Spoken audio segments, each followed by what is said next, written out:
Hi again, everybody. We got a really straightforward lesson today. This is going to be the second half of the fundamentals on harmony.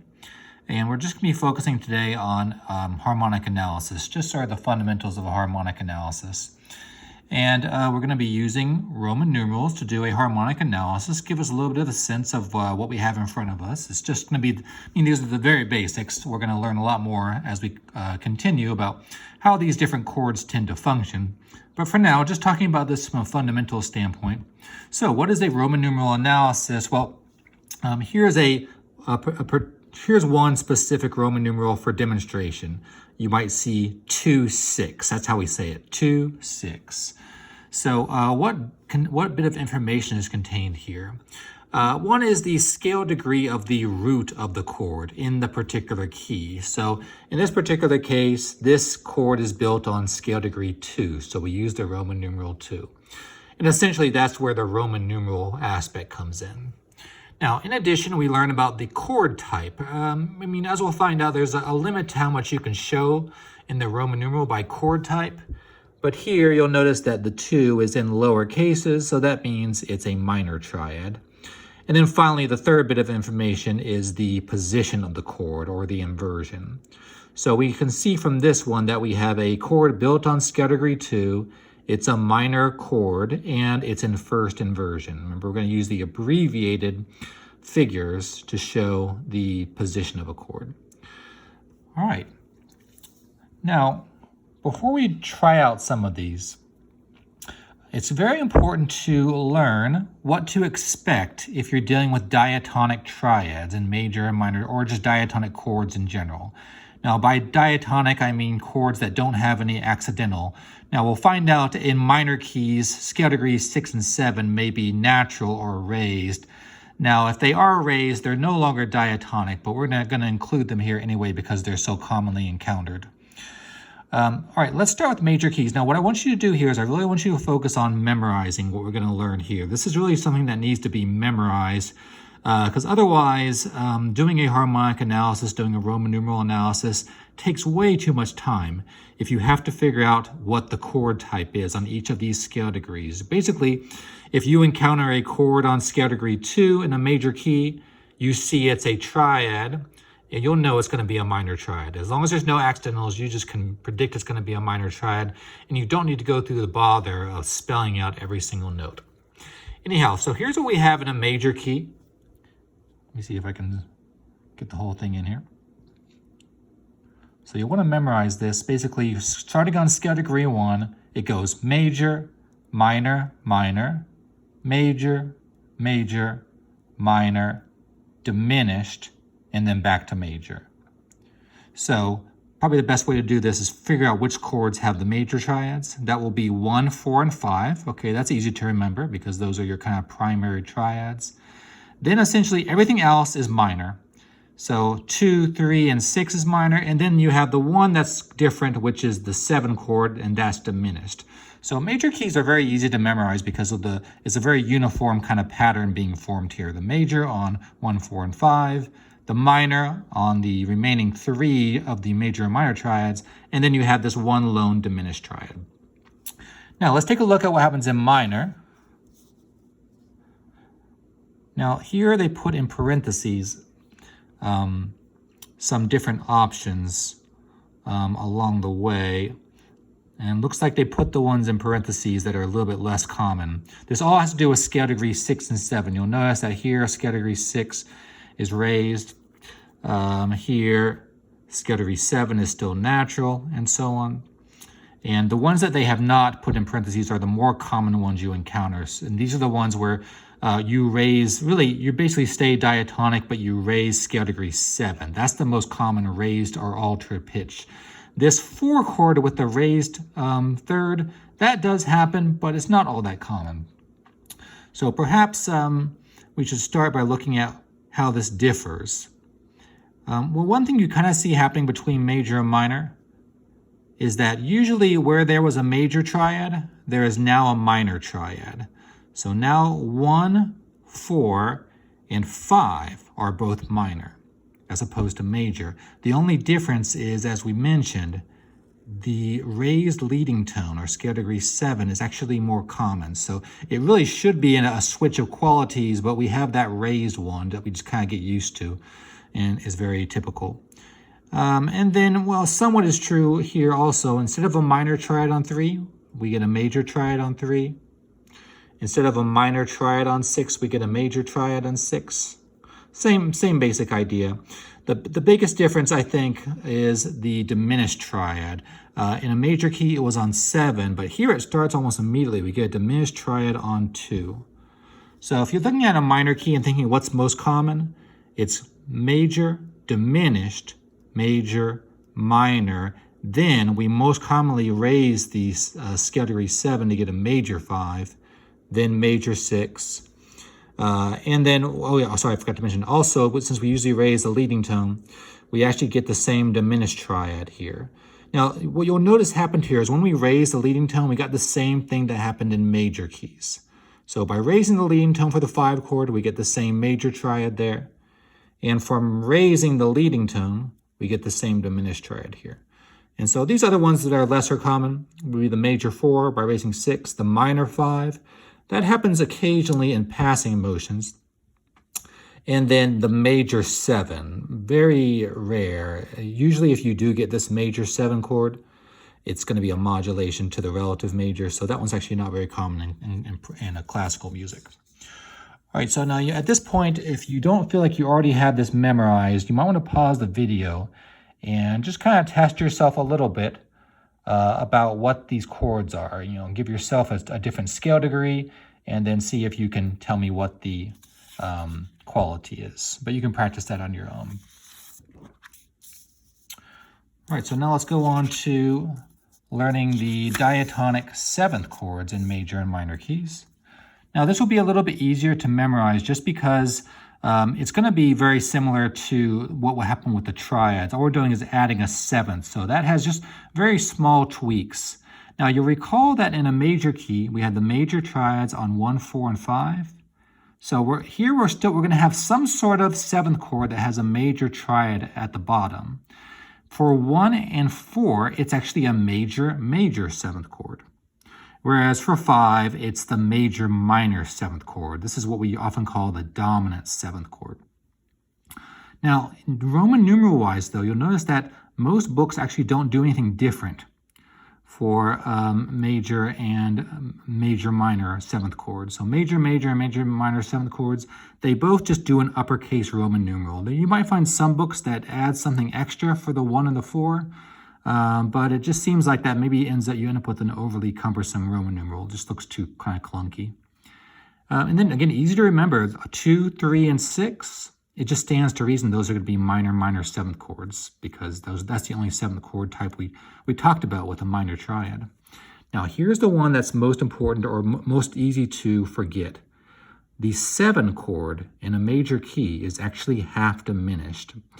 Now that fact is going to be important later on when we learn about it's actually more common for composers to make some sort of alteration of this chord. So, but half diminished 7th is the 7 chord. All right, now minor keys, same thing. You know, here obviously 1 and 4 are going to be minor 7th chords. Same, and let's see, this is those two, yeah. Now, the half diminished is on 2. This is where I usually associate the half diminished chord type, is the 2 7th chord in minor. Then we have major 7th chords, major 7th chords on 3 and 6. And again, if we raise the leading tone, we get a major minor 7th chord on 5. If we raise the leading tone, we get a fully diminished 7th chord on 7. So major minor 7th by raising the leading tone on 5. Fully diminished 7th chord by raising the leading tone on 7. All right, so same deal. You might want to take a moment and stop the video and make sure that you have all these memorized. So with that background in mind, what we're going to talk about next is just to work on some of these examples. Basically, after this, I have 4 examples below that you're going to be completing a Roman numeral analysis on. But each one is going to give you slightly different musical textures, and you tend to approach your Roman numeral analysis in a slightly different way depending on how the texture is built out. Really, the biggest thing you're going to look at in all of these examples is trying to find the true baseline. Anytime you have what would be considered a true change of base, that's where you're going to want to change your Roman numerals. You got to look here. So in this first one, it's going to be really simple to know where the chords are going to change. This is an example of a chorale texture where you have a block chord format. So you get chord, chord, chord, chord, and so on. So essentially, on all of the beats, every time you'll notice on all the downbeats, we have a new bass note. So we can kind of guarantee you're going to have a chord to put for each one of those. Now, the only question remains is this spot right here. I'll let you figure this out on your own, because if you have a chord happening on the, or have something possibly happening on the weak beat, is it a chord or is it not a chord? Well, for one thing, it could just be some non-chord tones, like passing tones, but you also need to think about, does this form a harmony that makes sense in the context? So I'll let you figure that out. Also, of course, keep in mind, it's also possible for there to be some non-chord tones somewhere. So you'll have to figure that as you're doing this. Now, then on the next page, this is B. This is also what we would call a homophonic texture. Here, though, the chords are going to spread out in some way. So we'll take a look at this and see what you think you would do in terms of a Roman numeral analysis for this example. Now, even more characteristic and a potentially tricky spot would be this third example. This is an example of a broken chord accompaniment. In other words, instead of just spelling the chord out immediately as a block chord, the notes in the chord are going to be broken. And how do you handle this? Again, you still need to really look at the true bass line. Like, what's the true? This is an example of what we call an Alberti bass. So you get the da da da da da da da da kind of pattern. In that case, the true bass is going to be the one that's kind of happening on the strong beats. You are not going to consider a new chord forming on these offbeat notes. Those are really just sort of broken note, or notes that are kind of broken out from the chord. So you definitely don't want to encounter a situation where you analyze way too many chords here. It's a common mistake that happens, but it's really, you're going to end up with a very, very strange analysis if you do things that way.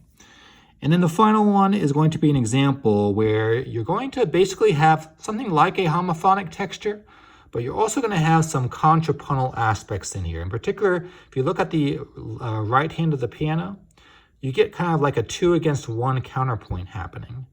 And to do that, you're going to have to look kind of like at everything that's happening within each beat to determine what the true chord is. You might need various voices to really figure out what the harmonic analysis is.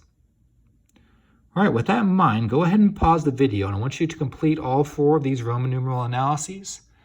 And in a few seconds, so pause your video, then in a few seconds, I'll show you my analysis and we'll talk about it.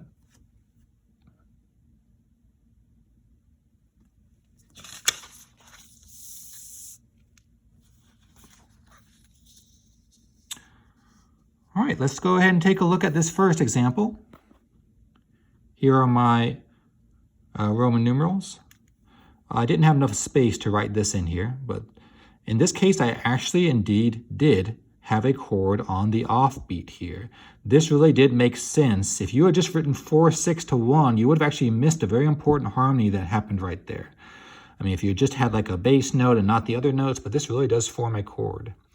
And then this next bit, I suppose really to figure out that this was just a root position 1 and that E was a suspension, you really do need some more information or knowledge of tonal progressions to know that that's the case. But really, there's no way to make D, A, F sharp, and E into a chord built in thirds. So it kind of stands to reason that that will be a non-chord tone. And then the ending 2, 6, 5, 5 to 1. So in this case, you had to read every single note and stack them in thirds and find the root. But just to show you what I meant earlier, what I don't think you would want to do here is, you're in the key. Let's say we're looking at the second chord. You wouldn't want to take too long to do this.